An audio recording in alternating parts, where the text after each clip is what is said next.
नमस्ते, नमस्कार मेरे प्यारे साथियों, मैं आपकी काजल चौधरी मैम आपका स्वागत करती हूँ। ज्ञान गंगा सीरीज़ में आज 14th डे है और आज मैं बहुत important topic root and stem पढ़ाने वाली हूँ। तो यदि अभी तक भी आप लोगों ने ज्ञान गंगा देखना स्टार्ट नहीं करा है तो भैया देखना स्टार्ट कर दो, क्योंकि पेपर बहुत नज़दीक है और मैं बिल्कुल श्योरिटी लेती हूँ कि यहाँ से क्वेश्चन ज़रूर पूछने के लिए आएंगे, क्योंकि जितने भी आपको मैं टॉपिक करवा रही हूँ PYQ के आधार पर मैं आप लोगों के यहाँ पर टॉपिक करवा रही हूँ, जो एग्जाम में पूछे जाने की अति संभावना रहती है। ऑलराइट मेरे प्यारे साथियों, तो आज मैं आपको root and stem पढ़ाऊंगी।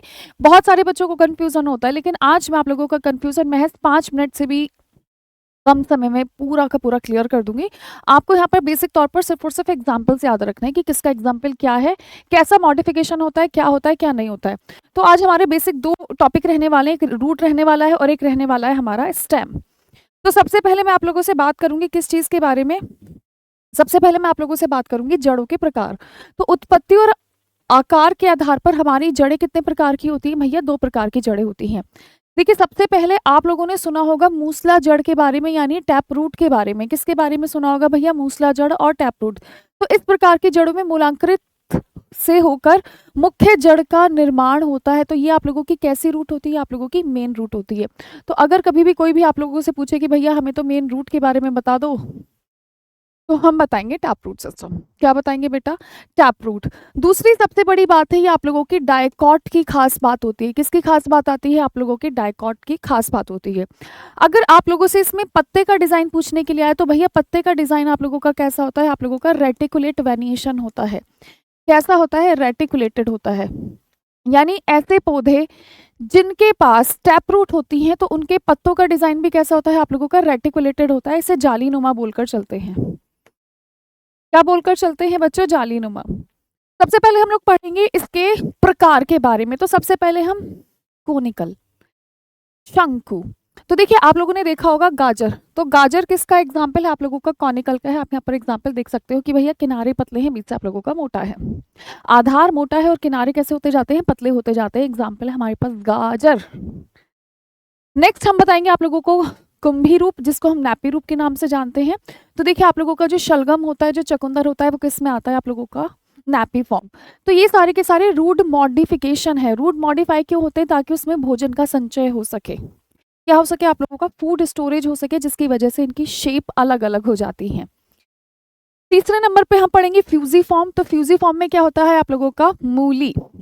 Fuji form में क्या होगा? आप लोगों का मूली। मूली क्या होती है? मध्य से फूली होती है और ऊपर और नीचे वाला पार्ट आप लोगों का कैसा होता है बेटा? पतला होता है। बस नाम याद रखो, फ्यूजी फॉर्म में क्या आएगा? आप लोगों का मूली आएगा।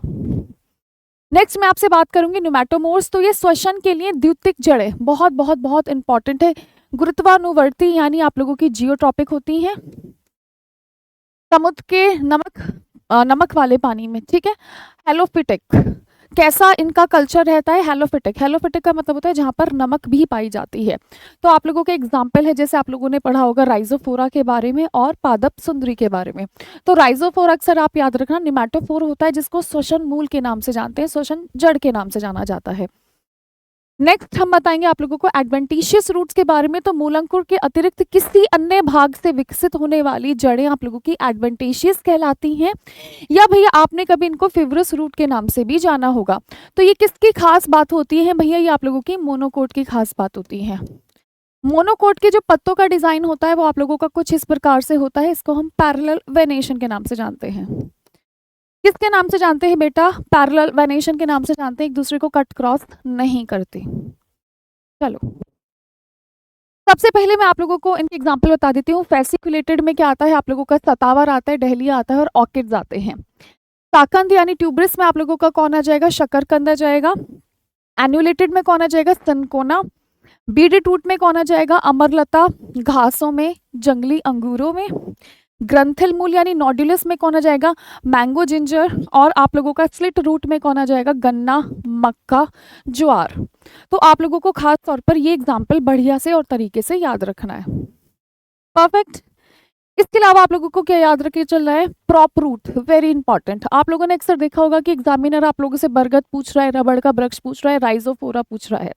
तो इसमें क्या आता है? Prop root. क्लाइम्बिक रूट किस किस की होती है? पान का पत्ता, मनी प्लांट, काली मिर्च। ये भी बहुत इंपॉर्टेंट है। बट्रेस रूट किसकी होती है भैया? अगेन बरगद में, सेमल में और रबड़ में। पैरासाइट रूट किस में पाई जाती है? अमरबेल में। एरियल किस में होती है? ऑर्किड्स में। और लीफी रूट किस में पाई जाती है? ब्रायोफाइलम में। इनका सबका स्क्रीनशॉट ले लेना बेटा, 100% आप लोगों से यहाँ से सवाल आता ही आता है। ठीक है, अब जब हमने भैया रूट्स की बात कर ले तो हम स्टेम की बात क्यों ना करें।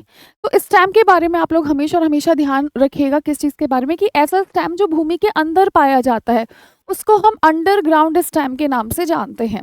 किस नाम से जानते हैं? अंडरग्राउंड स्टेम के नाम से जानते हैं। और इनका भी मेन कार्य क्या होता है भैया? भोजन संग्रह करते हैं। क्या करते हैं? भोजन संग्रह। जैसे आप लोगों ने एग्जाम्पल देखा होगा, आलू, प्याज, हल्दी, ठीक है, लहसुन, ये सब आप लोगों से पूछने के लिए आते हैं, तो आपको पता होना चाहिए कि भैया ये मॉडिफिकेशन ऑफ स्टेम का एग्जाम्पल है। किस चीज का एग्जाम्पल है? Modification of stem. नेक्स्ट हम आपसे बात करेंगे किस चीज के बारे में? Underground stem. तो देखिए ट्यूबर में कौन आता है आप लोगों का? आलू। शल्ककंद यानी बल्ब में आप लोगों का प्याज है, लहसुन है। कॉम में आपका आ जाता है बंडा, अरबी, जिमीकंद, केसर। तो केसर, आलू, प्याज आप लोगों का मॉडिफिकेशन ऑफ अंडरग्राउंड स्टेम है बेटा। नेक्स्ट आपको पता होना चाहिए सब एरियल। तो जैसे आप लोगों की रनर होती हैं, जैसे आप लोगों की ब्राह्मी बूटी, दूब घास। स्टॉलन में आप लोगों की अरबी और स्ट्रॉबेरी आ जाती है। अपसेट में आता है आप लोगों का जलकुंभी, पिस्टिया।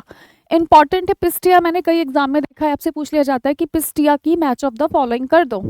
नेक्स्ट आप लोगों को पता होना चाहिए शक्कर के बारे में, तो सेवंती और गुलदाउदी और पुदीना। तो ये एग्जाम्पल ही सिर्फ आप लोगों को याद करने होते हैं, हो सकता है आप लोगों से मैच ऑफ द फॉलोइंग में पूछ ले। नेक्स्ट आप लोगों को मॉडिफाइड एरियल स्टेम्स के बारे में पता होना चाहिए। जैसे आप लोगों के स्टेम टेंड्रिल हैं, जिनको हम अंगूर, कुकरबिटा आदि के नाम से जानते हैं।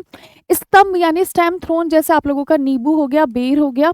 फाइलोक्लैड, नागफनी, कैक्टाई और यूफोर्बिया। बल्बिल में क्या आ जाता है आप लोगों का? लहसुन, केतकी, रतालू, अनानास। तो आपको ये सारी की सारी चीज़ें बराबर तरीके से याद होनी चाहिए कि भैया किसका उदाहरण क्या है। देखिए एग्जामिनर आपसे डेफिनेशन नहीं लिखवाएगा, डेफिनेशन नहीं पूछेगा, क्या पूछेगा? एग्जाम्पल पूछेगा। तो मुझे ऐसा लगता है कि जितने भी इंपॉर्टेंट एग्जाम्पल हो सकते थे वो सारे के सारे इंपॉर्टेंट एग्जाम्पल मैं खास तौर पर आपके लिए लेकर आई हूँ। तो दोस्तों thank you so much, have a nice day, bye bye, take care, नमस्ते नमस्कार मेरे प्यारे साथी, थैंक यू।